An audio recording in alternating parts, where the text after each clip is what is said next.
আমি তপন কুমার দেবনাথ ঢাকা বাংলাদেশ থেকে বলছি। শ্রী শ্রী গুরুদেব বাবার লীলামৃত আজকে পঞ্চম দিনের মতো আমি পাঠ করার চেষ্টা করছি।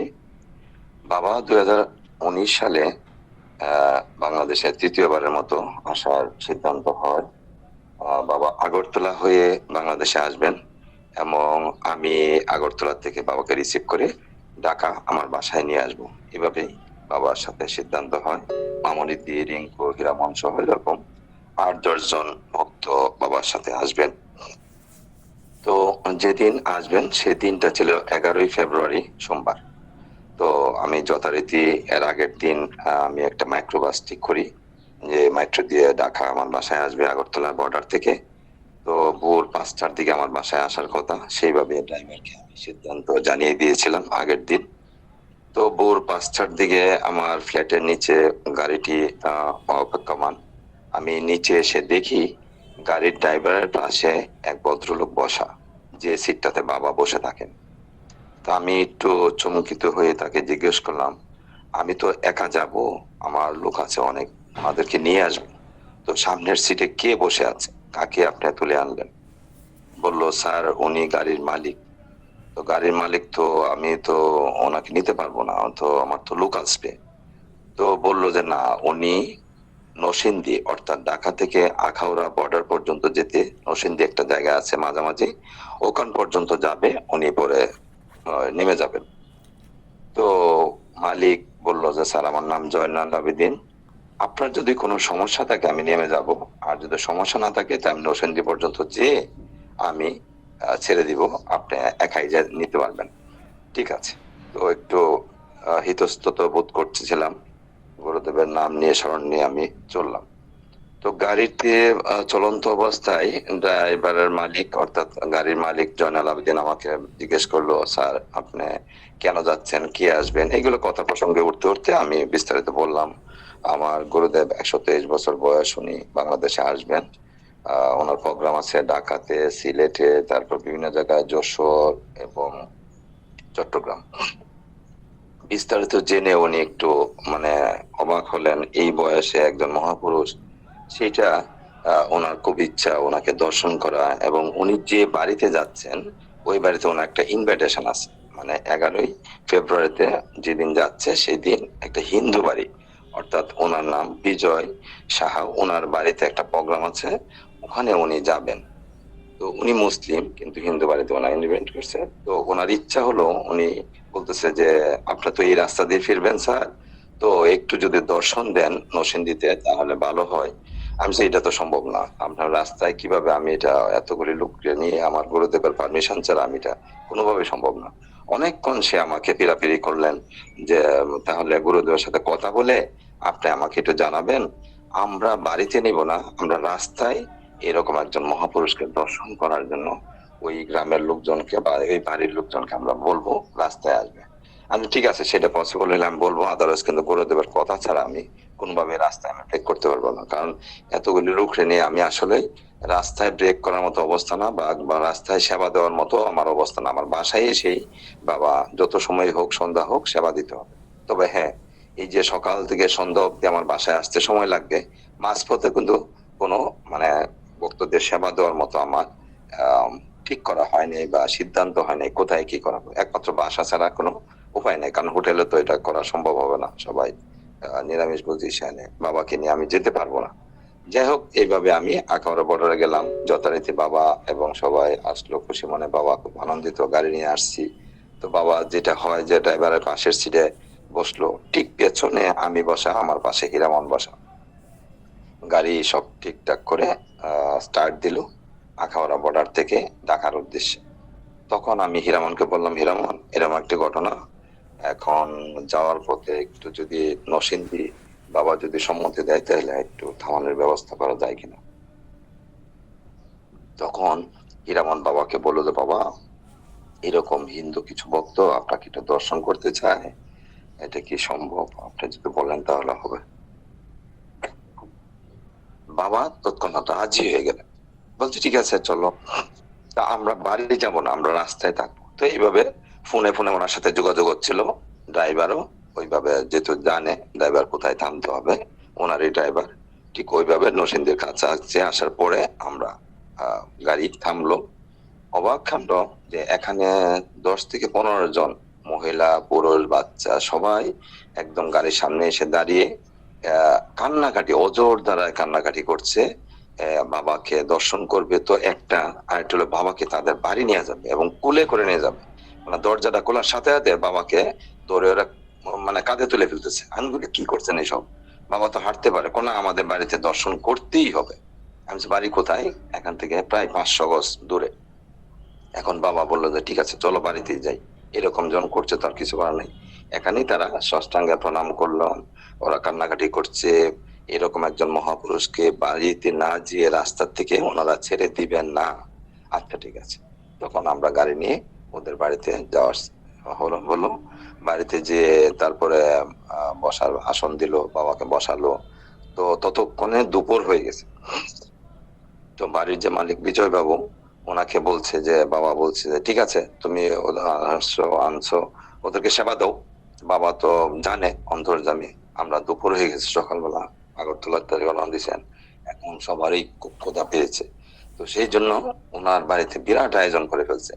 আপনার অন্ন ব্যঞ্জন, তারপরে আপনার এই সবকিছু আয়োজন আছে, ফল টল প্রচুর এনে দিচ্ছে।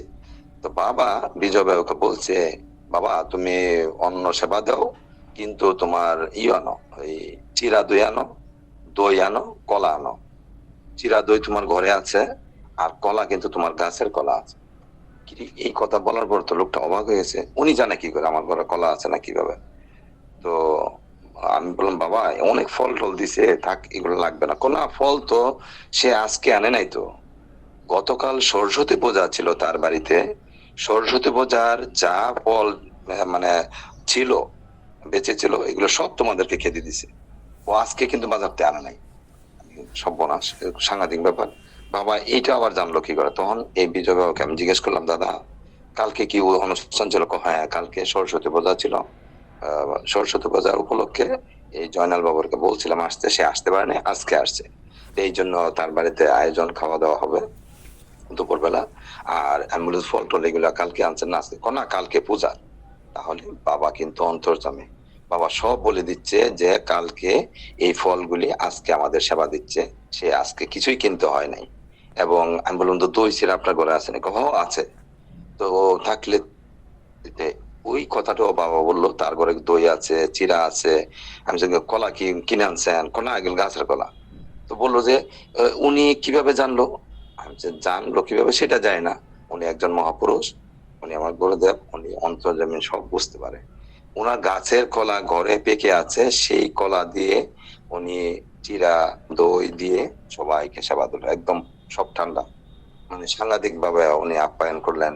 এবং মানে ওরা আজকে সার্ভে না এমন অবস্থা থাকেন, এইসব করতেছে। আর ও বাবাকে পূজা করবে, বাবা সেবা নিবে। তো বাবা সেবা নেয়নি আসলে, বাবা একটু ফল টল নিয়েছে, কিন্তু ওইরকম করে সেবা নিবেন না, কারণ বাবা স্নান না করে তো সন্ধ্যার আগে উনি সেবা নেন না, সকালে আর রাত্রে। এরকম একটা কীর্তি ঘটনা রাস্তায় হয়ে গেল। তো দুইটা জিনিস, একটা হলো যে ভক্তদের যে একটা ক্ষুধা নিবারণের যে একটা ব্যবস্থা, সেটা আমি কিছুই করি না। আরেকটা জিনিস শিক্ষণীয় যে একজন মুসলিম লোক হয়ে সে কিভাবে এই বাবাকে, একজন মহাপুরুষকে এই বাড়ির সব করালো, এটা মানে একটা চমকপ্রদ একটা ঘটনা, যে আমি কল্পনার অতীত আর কি আমি ভাবতে পারি নাই। সবাই যারা ছিলেন অবাক হয়ে গেলেন যে কিভাবে কি। যাই হোক, এইভাবে আমরা আসতে লাগলাম। তার ঠিক আগের দিন 11ই ফেব্রুয়ারি যেদিন বাবা আসবেন, 10ই ফেব্রুয়ারি দিন আমাকে ওই সিলেটে একটা বিরাট প্রোগ্রাম ছিল 19 দিনের, মনীষ বিকাশ দেব রায়ের নেতৃত্বে শ্রী চৈতন্য গবেষণা কেন্দ্রের তত্ত্বাবধানে 19 দিনের একটা এখানে ওরা একটা প্রোগ্রাম করবে। সেটা আরেকজন ব্যক্তি ছিল উপেন্দ্রনাথ, ওনার বাড়িতে ছিল চৈতন্য গবেষণা কেন্দ্র। উপেন্দ্রনাথ 10 তারিখ আমাকে ফোন করে যে দাদা আপনার বাড়িতে নাকি বাবা, গুরুদেব বাবা আসবে প্রথম, আসলে পরে ওনার সাথে আমি একটু দেখা করতে চাই। আমি যে দেখা কি জন্য? তখন উনি বিস্তারিত বললো যে আমার দুটি ছেলে, ছোট ছেলে ডাক্তার, সে আজকে 3 মাস ব্যাপী সে একটা অ্যাক্সিডেন্ট, মানে বাইক অ্যাক্সিডেন্ট করে তার ওই মাথায় আঘাত পাওয়াতে সে ওই অচেতন অবস্থায় হাসপাতালে ভর্তি আছেন কোথায়? তো বললো যে অ্যাপোলো হসপিটাল। অ্যাপোলো হসপিটাল খুব এক্সপেন্সিভ, ঢাকা বাংলাদেশে অবস্থিত, ঢাকাতেই। ওখানে আজকে আছে, প্রচুর টাকা খরচ হচ্ছে, কিন্তু বা এখনো ছেলেটি চেতন ফিরে আসে নাই, অচেতন অবস্থায় তাকে খাওয়ানি হচ্ছে, কিন্তু কোনো রেসপন্স করে নাই। কিন্তু বাবাকে একটু দর্শন দিতে হবে। যাই হোক, বাবা আসার পরে 11 তারিখ আমি রাত্রেবেলা বাবাকে বললাম, বাবা এরকম একজন ভক্ত যার বাড়িতে আপনি প্রথম যাবেন, সিলেটে যে 19 দিনের প্রোগ্রাম হবে, সেই প্রোগ্রামে আপনি তার বাড়িতে আসলে প্রথম উঠবেন আর কি। তো সেটা ছিল হলো, ডেটটা ছিল 25/2/19 থেকে 16/3/19 পর্যন্ত 19 দিন ব্যাপী প্রোগ্রাম, যেটা প্রথম দিনটাই এই উপেন্দ্র বাবুর বাড়িতে, ওনারই বিল্ডিং, ওনার 5 তলা বিল্ডিং, ওখানে চৈতন্য গবেষণা কেন্দ্র আছে, ওখান থেকে স্টার্ট হবে 19 দিনের প্রোগ্রাম। কাজেই তার বাড়িতে প্রথম যাবেন, 25 তারিখ থেকে শুরু হবে। তো বাবাকে বললাম, বলার পরে বলে ঠিক আছে কালকে যাব। তো কখন? 10টার দিকে আর কি। তো আমিও একটু কাজে ব্যস্ত, হিরামন সহ আমি যেতে পারবো না। আমার ডাক্তারদা যাবেন, বাবা যাবেন, আর উপেন্দ্র বাবু আসবেন। উপেন্দ্র বাবুকে হিরামন ফোন করে পরিষ্কার ভাবে বুঝিয়ে দিলেন যে দেখেন, বাবা এমন একজন মহাপুরুষ, উনি সবই পারেন, তবে আপনি তো ওনাকে চেনেন না। আপনি এমন ভাবে ধরতে হবে ওনার চরণ, ওনাকে বলতে হবে যে আমার ছেলের জীবন আপনি ফিরিয়ে দিতে হবে। কিভাবে হবে আমি জানি না। তো ওনার স্ত্রীও ডাক্তার, ওনার ছোট ছেলে ডাক্তার, ছোট ছেলে শ্বশুর ডাক্তার, শাশুড়ি ডাক্তার, আরো মানে ওনার সম্বন্ধীয় সম্ভবত 5 জন ডাক্তার ফ্যামিলিতে। কিন্তু ছেলেটির এই অবস্থা, লক্ষ লক্ষ টাকা, কোটি টাকা খরচ করতেছে, কিন্তু কোনো উপায় হচ্ছে না। যাই হোক, বাবা পরদিন ওনার কাছে যাবে, উনি আমার বাসায় আসলেন 10টার দিকে, গাড়ি করে হাসপাতালে নিয়ে গেল। তো যাওয়ার পরে হীরামন যেভাবে বললো সেইভাবেই ওনারা স্বামী স্ত্রী সন্তানের জন্য আকুতি জানালো বাবার চরণে, বাবা আমার সন্তানকে বাঁচিয়ে তুলুন, আমার সন্তান যেন সুস্থ হয়। তো বাবা যথারীতি তার হাসপাতালে যেয়ে তার বেডে দাঁড়িয়ে বাবা জপ করলেন, প্রার্থনা করলেন, করে বাবা চলে আসলেন। বললো যে তোমরা বাড়ি নিয়ে যাও। বাড়ি নিয়ে যাবে, কিসের ভরসাতে নিয়ে যাবে, এটা কিন্তু ওরা আসলে বুঝে উঠতে পারছে না। কারণ ছেলে তো চেতন এখনো আসে না, সে তো অচেতন অবস্থা, কিভাবে নিয়ে যাবে এই বিশ্বাসটুকু ওদের ভিতরে আসছে না। তো বাবা যখন দুপুরবেলা বাসায় আসলো, এসে আমাকে বলল, বাবা ওরা প্রচুর টাকা খরচ করতেছে, পার ডে 30,000 টাকা খরচ করছে, কোটি কোটি টাকা নষ্ট করতেছে, ওদেরকে বলো বাড়ি নিয়ে যেতে। এখন তাকে বললাম যে দাদা, বাবা কিন্তু বলছেন আপনি বাড়ি নিয়ে যেতে। ঠিক আছে বাড়ি নিয়ে যাবে। বাড়ি যে নিয়ে যাবে, ছেলে তো সুস্থ হয়নি, এটা কিসের ভরসায় উনি নিবে, সেটা ওনারা আর করে নাই। তো যাই হোক, পরবর্তী সময় আমি আর ওইটা নিয়ে আর যোগাযোগ করি নাই। বাবা তো এরপরে চলে গেল মার্চ মাসে। বাবার জন্মোৎসবে আমি আবার বেনারস গেছিলাম, অগাস্টে। তখন আবার এই উপেন্দ্র বাবুকে আমি তখন ফোন করছিলাম যাওয়ার আগে, যে দাদা আপনার ছেলে কি অবস্থা, বাবা তো এরকম দেখে গেল, তো সুস্থ হয়েছে কিনা এটা জেনে আমি গেলে পরে বাবাকে আমি জানাবো। তখন বললো, দাদা একটা আশ্চর্য ঘটনা, সেটা হইলো আমরা এখানে চিকিৎসা দেওয়ার পরে ছেলে তো এরকমই, আমরা আসলে বাবার কথা শুনি নাই, এইভাবে পড়েছিল। তারপরে আমরা করলাম কি, চেন্নাই নিয়ে গেছি, কারণ ওনার টাকা আছে, কোটি কোটি টাকা, উনি চেন্নাই নিয়ে যে ট্রিটমেন্ট করানোর জন্য গেছেন। কিন্তু চেন্নাই তো তারা মেডিকেল এরকম কোনো ট্রিটমেন্ট আসলে ওই পত্র ওনার দেয় নাই, মানে এরকম ধরনের ট্রিটমেন্ট আসলে প্রপারলি হয় নাই, খালি ওই স্যালাইন দিয়ে ফেলে রাখছে, আর কিছু ওষুধ দেয় না।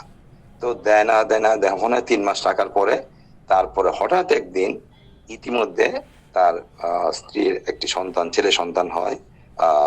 তখন যখন এই অবস্থায় ছেলে সন্তান সহ ওনার স্ত্রী ওই হসপিটালেও থাকে। তখন বাবা কথা জানার পরে, যাই হোক, আমি বললাম যে এখন তো আমি যাচ্ছি, কি অবস্থা। বললো যে হঠাৎ করে একদিন ছেলে সকালবেলা বলতেছে যে তোমরা আমাকে এখানে নিয়ে আসছো কেন। তো উনি তো অবাক, আমার ছেলে কথা বলতে পারছে, কি কিসের মানে ভরসায় বা কি ট্রিটমেন্টে হলো আমরা বুঝতে পারছি না। কিন্তু ছেলের আমি জিজ্ঞেস করি, বাবা তোমার নাম কি, নাম বলতে পারতেছে। তারপরে আমি বললাম যে দেখো তোমার ছেলে আসছে। তো কোথায়, এই ছেলে। তখন স্বাভাবিক, একদম পুরোপুরি স্বাভাবিক হয়েছে। তো হওয়ার পরে তো অবাক কাণ্ড, এটি কিভাবে সম্ভব। তখন আমি বললাম যে দেখেন, বাবা কিন্তু প্রথম দিন বলছে আপনাদেরকে যে ছেলেটিকে আপনার বাড়ি নিয়ে যান, টাকা পয়সা নষ্ট করেন না। আপনারা কিন্তু শোনেন নাই, চেন্নাইতে আসছেন, এখানে কিন্তু ট্রিটমেন্ট হয় নাই। আসলে সম্পূর্ণ গরুর কৃপা, উনি সবই জানেন, ওনার ব্যাপারে এটা মনে আপনাকে বলেছিল। তো ওই বাবাই কিন্তু রক্ষা করছেন। পরে আমি বেনারসে যে বাবাকে আমি জন্ম উৎসবে আমি জানাইছি, বাবা এই যে রোগীটি এটা তো পুরোপুরি সুস্থ হয়ে গেছে, এইভাবে কয় না, ও তো ওরা তো আমার কথা শুনে নাই। যাই হোক, বাবা হাসলেন, খুব খুশি, ভালো হয়েছে। আমি বলছি বাবা চেন্নাই নিয়ে গেছিল, তো ওখানে যে তার কোনো ট্রিটমেন্ট, আপনার আশীর্বাদ এবং আপনার কৃপাতেই কিন্তু ছেলেটি সুস্থ, একদম স্বাভাবিক। এই একটি ঘটনা, আরো অনেকগুলি পর্যায়ক্রমিক ঘটনা আছে, ঐতিহাসিক এবং অবাক কিছু করার মতো, লীলামৃত। আমি পরবর্তী দিন আবার বলবো। আজকে এ পর্যন্তই। জয় গুরু, প্রণাম সকলকে। গুরু